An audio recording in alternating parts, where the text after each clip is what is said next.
Muitas das coisas que a gente ouve falar aqui são comportamentos de adulto, né? Foi assim que a gente foi educado a pensar, é assim que as lojas fazem a gente pensar. Na verdade, esses comportamentos fazem uma outra coisa com a gente. A gente está gastando dinheiro em coisas que provavelmente nós não deveríamos estar gastando, com a falsa impressão de que isso é um comportamento de adulto, que isso é um comportamento, que isso é uma coisa que todo adulto faz. Então, já que todo adulto faz, nós deveríamos fazer também. Então, no vídeo de hoje eu vou compartilhar com vocês aqui alguns desses comportamentos que, na verdade, não te fazem mais adulto. Eles só fazem o seu bolso mais vazio. O primeiro ponto, não me entendam mal e não é que eu sou contra. Eu particularmente sou uma pessoa que bebo pouco. Isso é da minha natureza, então não me entendam de uma forma errada. Não sou contra drinks, mas da maneira como esses drinks, beber fora e beber drinks fancy, bonitos, atrativos, em taças diferentes. Eu mesma faço isso, não estou dizendo que eu não faço de vez em quando. O que eu quero dizer com isso é que isso foi colocado na nossa cabeça através da sociedade, através dos episódios aí de Mad Men, Sex and the City. Vocês sabem, vocês assistiram tudo isso. Isso foi colocado de uma forma que isso é um comportamento de uma mulher bem-sucedida, de um homem bem-sucedido, sair para o bar, beber, consumir, né? Essa geração tá consumindo e saindo e bebendo fora muito mais do que outras gerações que fizeram isso em casa. Não é um ato de beber em si, mas o que isso representa. Isso muitas das vezes faz a gente pensar que isso é um comportamento de adulto, mas na verdade isso foi implantado na nossa cabeça para ser pensado dessa forma. Não sou contra beber, volto a dizer, só que bebida não é um comportamento que te faz mais ou menos adulto. Esse é o ponto aqui. Um outro ponto é viver em casas grandes só para dizer que você está morando numa casa grande. Isso é muito típico aqui dos Estados Unidos e isso está introduzido na cultura. As pessoas têm aquela impressão de que... Eu não vou colocar Nova York aqui no meio desse processo, porque eu já morei em Nova York. E em Nova York a gente geralmente vive em espaços pequenos porque realmente não tem espaço, tá? Tô falando em geral, tô falando do resto do país, onde você vê aquelas casas grandes com 4, 5 quartos, banheiros. Tudo aquilo ali faz parte do que a América representa, né? Do que foi inserido na nossa cultura. Mas de fato, você morar em uma casa enorme que está consumindo mais espaço, você tem às vezes sala de estar que as pessoas nem usam, nem entram, quartos que viram depósitos de bagunça. Não sou contra a casa grande, volto a dizer. O que eu tô querendo dizer com isso e outra coisa, muitas pessoas precisam disso à medida que a família vai crescendo. Mas tem pessoas que moram em casas enormes. Lembrem-se, as famílias estão crescendo, as casas estão crescendo, mas as famílias em geral estão diminuindo. Geralmente hoje em dia você não vê mais, não é tão comum você encontrar uma família aí com 5, 6, 7 filhos, como era antigamente, há muito tempo atrás, por diversas razões que não vem ao caso aqui nesse vídeo. Mas é justamente isso, você morar em uma casa grande, enorme, com um filho, 2 filhos, não te faz uma pessoa adulta. Se você não tem necessidade daquilo, te faz uma pessoa que está gastando mais dinheiro do que necessariamente precisaria gastar. Não estou aqui para julgar o tamanho de casa de ninguém. Só estou te dizendo que não necessariamente você tem que ter a ideia de que você precisa ter uma casa enorme para ser considerado um adulto. Isso é um comportamento que foi inserido na gente, mas não necessariamente a gente precisa disso.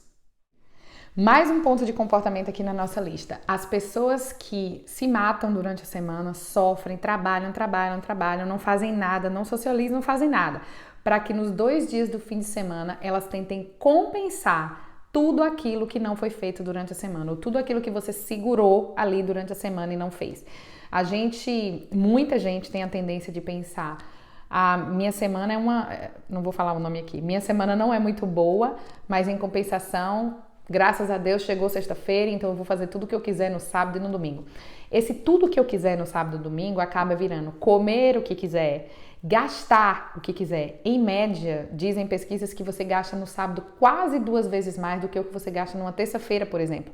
Então, é como dieta, e eu sempre associo dinheiro com dieta. Você se controla ali durante a semana toda, não faz nada, fica segurando tudo aquilo. Às vezes você não teve um dia bom de trabalho, você fica guardando tudo aquilo para que no fim de semana você acabe compensando totalmente, e aí o que você fez durante a semana não tem valor algum, porque você explodiu no fim de semana. Uma boa alternativa para isso seria durante a semana, no meio da semana. Eu sempre gostava, na verdade, de fazer isso quando eu morava em Nova York e ainda era solteira.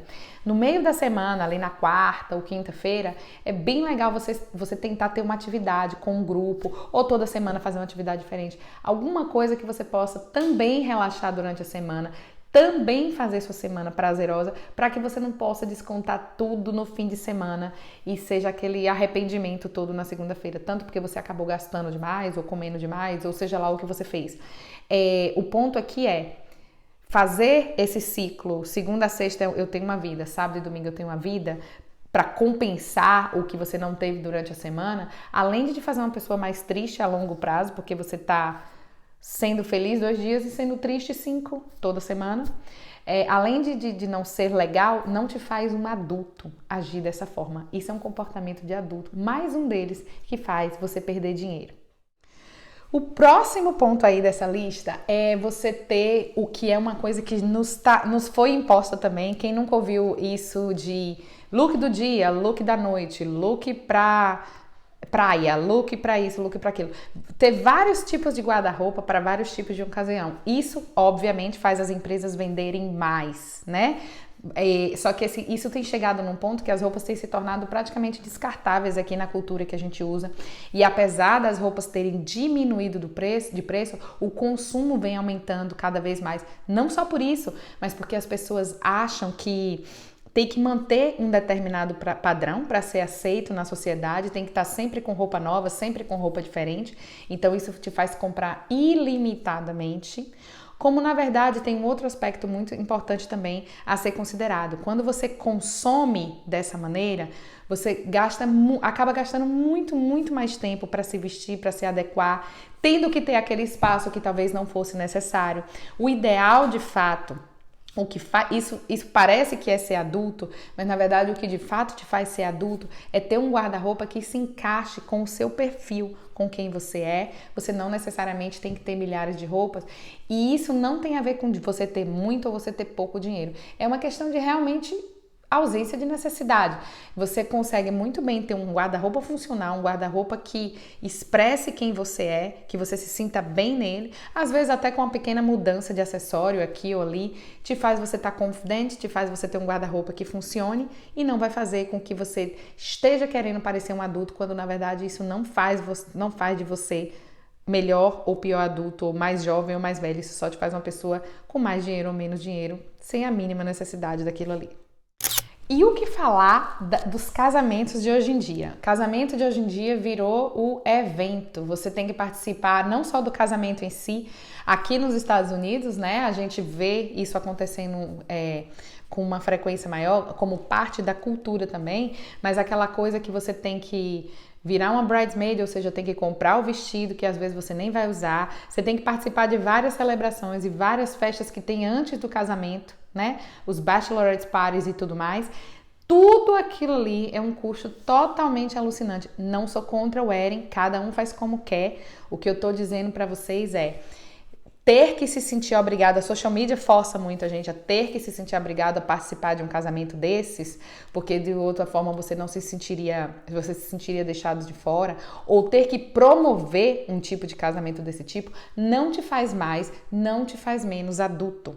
A depender do porquê você está fazendo aquilo, das reais intenções, não está te fazendo mais adulto, está te fazendo mais quebrado. Negociação. Por que a gente foi educado culturalmente a ter vergonha de negociar, a ter vergonha a pedir para baixar de preço? Não é subestimar o trabalho dos outros, não é menosprezar o trabalho dos outros, não é disso que eu tô falando. Negociação em relação a preço, negociação em relação a coisas que podem ser alteradas, a certas promoções que a gente pode ter. É que a gente foi educado a pensar que isso não é polite. Eu aprendi muito isso com meu marido. Ele sempre negocia. De todas as vezes que a gente está comprando qualquer coisa, financiando, seja lá o que for que a gente for fazer, o preço foi dito. Eu era aquela que sempre dizia assim: ah, não, mas o preço da pessoa é esse, eu não vou negociar. Não tem a ver com o preço da pessoa. E às vezes a gente fala pessoa, mas a gente está falando de empresas que têm lucros aí exponenciais, né? Vamos falar de empresa para não entrar no mérito de small businesses, que para mim isso aí é um outro é uma outra coisa que deve ser tratada de qualquer forma, de uma outra maneira. Mas empresas grandes, por exemplo, quando você está fazendo ali a negociação da compra de um carro, a compra de um aparelho telefônico, a compra de uma negociação, um acordo, um serviço que vai ser prestado, não custa perguntar. Não custa perguntar como que aquilo pode ser reduzido, se tem alguma maneira de ser feito diferente, se tem algum desconto que pode ter adquirido. Se você começar a fazer isso, você vai ver o tanto de vezes que as pessoas vão te dar, vão te oferecer alguma coisa em relação àquilo que você pediu. Por quê? Porque as empresas têm essa margem de negociação, elas não costumam usar, mas elas estão ali para serem usadas. Gastar tudo que pode, tudo que não pode, tudo que não existe ainda quando você está viajando. É incrível e isso é hábito dos americanos. Talvez parte desse hábito, por dois motivos. É como na dieta, volto a falar da dieta, por experiência. Você tá ali se controlando, vivendo aquela vida normal e de repente você pensa, estou on vacation. Com a intenção de pensar que você está em vacation, com aquilo na sua cabeça, você quer gastar absurdamente como se não houvesse amanhã. Só que o amanhã chega, né? Então você gasta desesperadamente. Tem outro motivo também. Você quer mostrar na social media que você tá abafando, que às vezes você tá mostrando muito mais do que na verdade você tem, do que você pode. Um outro fator aqui nos Estados Unidos, um outro problema aqui em relação aos americanos é que quem tem o trabalho regular, as pessoas têm a tendência a tirar poucas férias, né? Porque a política de férias aqui nos Estados Unidos, ela é muito subdesenvolvida em relação a outros países, digamos assim. Ela é muito difícil, você poucas vezes você tem direito a poucas férias remuneradas, então faz com que você tire poucas férias, não é como outros países europeus por aí. Então, como você tem poucas vezes, é como se fosse a chance da sua vida tirar aquelas férias. Então você fala pra você mesmo, eu mereço, então eu vou gastar rios e rios e tons e tons e tons de dinheiro. Um outro fato também, por você estar gastando em outra moeda, quando você gasta em outra moeda, você tem a impressão de, por fazer aquela compra, você tem a impressão de estar gastando menos. Principalmente quando o dinheiro é menor que o nosso. Por exemplo, a gente viajou recentemente daqui para o México, no final do ano. E o México, o dólar vale 14 vezes mais o México. Lá para o Brasil, quando a gente viaja, agora no momento tá valendo 5 vezes mais. Você tem a ideia de, já que vale tão pouco, eu vou compensar gastando mais. E isso, na realidade, uma das primeiras coisas que você deve fazer quando chega no país é se ajustar à realidade do país e pensar no que você está comprando naquele país. E não tentar multiplicar 14 vezes mais ou 5 vezes mais para tentar compensar. Tá? Esse é o primeiro ponto. Uma outra alternativa para isso é você, na hora que estiver ali no período de viagem, não colocar aquilo como se fosse a última coisa da sua vida. Se você tem a opção, durante o ano, faça pequenas viagens, getaways, como a gente chama, e a gente costuma fazer isso algumas vezes no ano. E é justamente isso, para que quando você tirar umas férias maior, você não tem aquela impressão, ai meu Deus, é só uma vez no ano, vou aproveitar como se não houvesse amanhã. Então, gastar alucinadamente em férias só porque você está de férias não é definitivamente um comportamento de adulto, é um comportamento que vai te deixar mais pobre novamente. Tentei trazer coisas aqui para fazer vocês refletirem, para trazer coisas legais. Eu espero que esse vídeo tenha te ajudado, tenha dado algum clique. Escreve embaixo nos comentários se algum deles te chamou a atenção, te fez mudar alguma coisa. Compartilha esse vídeo com algum amigo que está passando por algum desses pontos para que a pessoa possa refletir também. Como eu sempre digo no final do vídeo, vou colocar botão de likes e subscribes aqui para todo lado para vocês e espero vocês no próximo vídeo.